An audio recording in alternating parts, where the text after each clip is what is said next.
আমি তেলাপোকা, রাত আমার, ঘর আমার, রান্নাঘর হোক বা ড্রেন, আমি আরাম করে ঘুমাই এখানে। আমি বরিক পাউডার, যদি আমাকে চিনির সাথে মিশিয়ে এখানে রেখে দেওয়া হয় তবে তেলাপোকা নিজে হেঁটে আসবে, খাবে এবং ভেতর থেকে শেষ হয়ে যাবে।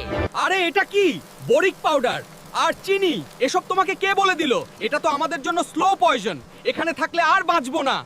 আমি মশা। বাথরুমের এই কোণটা আমার ভিআইপি বেডরুম। স্যাঁতস্যাঁতে ভাব, অন্ধকার, আরামে ঘুমানোর উপযুক্ত জায়গা।